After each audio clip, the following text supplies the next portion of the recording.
ਲੋ ਜੀ ਇਹ ਉਹ ਨਹਿਰਾਂ ਨੇ, ਜੌੜੀਆਂ ਨਹਿਰਾਂ ਜਿਨ੍ਹਾਂ ਨੂੰ ਕਹਿੰਦੇ ਨੇ, ਚੂਨੀਆਂ ਪੱਤੋਕੀ ਦੇ ਰਸਤੇ 'ਚ ਇਹ ਹੈਡ ਬਲੋਕੀ ਤੋਂ ਨਿਕਲਦੀਆਂ ਨੇ। ਉੱਥੋਂ ਇੱਕ ਨਹਿਰ ਨਿਕਲਦੀ, ਅੱਗੇ ਆ ਕੇ ਦੋ ਹੋ ਜਾਂਦੀਆਂ ਨੇ, ਵੱਡੀਆਂ ਵੱਡੀਆਂ ਨਹਿਰਾਂ ਨੇ, ਹਿਊਜ ਨਹਿਰਾਂ ਨੇ। ਇਹਨਾਂ ਦਾ ਇਹ ਤੁਹਾਨੂੰ ਵੇਖ ਰਹੇ ਹੋ ਮੇਰੇ ਪਿੱਛੇ, ਇਹ ਝਾਲਾਂ ਇਹਨਾਂ ਨੂੰ ਕਹਿੰਦੇ ਨੇ। ਇਹਨਾਂ ਝਾਲਾਂ ਦੇ ਉੱਤੋਂ ਚੰਗੀ ਭਲੀ ਬਿਜਲੀ ਜਿਹੜੀ ਉਹ ਜਨਰੇਟ ਕੀਤੀ ਜਾ ਸਕਦੀ। ਤੁਹਾਡੇ ਇਲਮ 'ਚ 1921 'ਚ ਜਿਹੜਾ ਪ੍ਰੋਜੈਕਟ ਇੱਥੇ ਲੱਗਾ ਸੀ, ਸਰ ਗੰਗਾ ਰਾਮ ਨੇ ਲਵਾਇਆ ਸੀ ਰinaਲਾ ਖੁਰਦ 'ਚ, ਉੱਥੋਂ 1 ਮੈਗਾਵਾਟ ਬਿਜਲੀ ਹਾਸਲ ਹੁੰਦੀ, ਔਰ ਉਹ ਜਸਟ ਰਨ ਆਫ ਵਾਟਰ ਦੇ ਉੱਤੇ, ਉੱਥੇ ਕੋਈ ਝਾਲ ਵੀ ਨਹੀਂ, ਯਾਨੀ ਇੰਨਾ ਕੋਈ ਵਾਟਰ ਪ੍ਰੈਸ਼ਰ ਵੀ ਨਹੀਂ। ਇਹ ਮੈਨੂੰ ਨਹੀਂ ਸਮਝ ਆਉਂਦੀ ਕਿ ਰਿਆਸਤ ਪਾਕਿਸਤਾਨ ਮਤਲਬ ਇੰਨੇ ਵੱਡੇ ਏਰੀਏ ਨੂੰ ਕਿਵੇਂ ਇਗਨੋਰ ਕਰ ਰਹੀ, ਇੰਨੀ ਵੱਡੀ ਓਪਰਚੁਨਿਟੀ ਨੂੰ।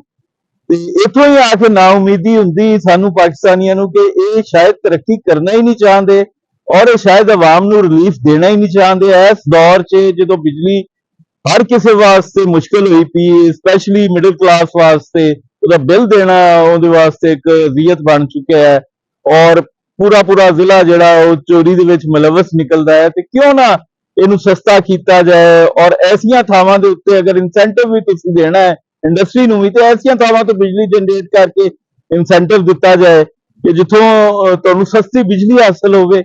ਔਰ ਇਹ ਕੋਈ ਮਹਿੰਗਾ ਪ੍ਰੋਜੈਕਟ ਨਹੀਂ ਹੈ। ਅਗਰ 1921 ਚ ਸਰ ਗੰਗਾ ਰਾਮ ਇਹ ਪ੍ਰੋਜੈਕਟ ਲਾ ਸਕਦਾ ਹੈ, ਔਰ ਜਿਹੜਾ ਕਿ ਅੱਜ ਤੱਕ ਚੱਲ ਰਿਹਾ, ਤੇ ਇੱਥੇ ਕਿਉਂ ਨਹੀਂ ਲੱਗ ਸਕਦਾ? ਅੱਜ ਦਾ ਇਲੈਕਟ੍ਰੀਕਲ ਇੰਜੀਨੀਅਰ ਨੂੰ, ਮੁਸਲਮਾਨ ਇਲੈਕਟ੍ਰੀਕਲ ਇੰਜੀਨੀਅਰ ਨੂੰ ਕੀ ਮੌਤ ਪਈ ਹੈ? ਉਹ ਇਹ ਕੰਮ ਕਿਉਂ ਨਹੀਂ ਕਰ ਸਕਦਾ? ਜਾਂ ਤੇ ਵਾਪਡਾ ਬੰਦ ਕਰ ਦੇਣ, ਇਹ ਸਾਰੇ ਇਲੈਕਟ੍ਰੀਕਲ ਇੰਜੀਨੀਅਰਸ ਦੀਆਂ ਡਿਗਰੀਆਂ ਸਾੜ ਦੇਣ, ਜਾਂ ਫਿਰ ਇੱਥੇ ਇਹਨਾਂ ਚੀਜ਼ਾਂ ਤੋਂ ਕੁਝ ਹਾਸਲ ਕੀਤਾ ਜਾਏ, ਇਹ ਮੁਲਕ ਨੂੰ ਅੱਗੇ ਲੈ ਕੇ ਜਾਇਆ ਜਾਏ, ਇਹ ਸੂਬੇ ਪੰਜਾਬ ਨੂੰ ਅੱਗੇ ਲੈ ਕੇ ਜਾਇਆ ਜਾਏ। ਇਹਨਾਂ ਬੇੜਾ ਹੀ ਗਰਕ ਕਰ ਦਿੱਤਾ ਸਾਡਾ ਤੇ ਰੱਖਾ।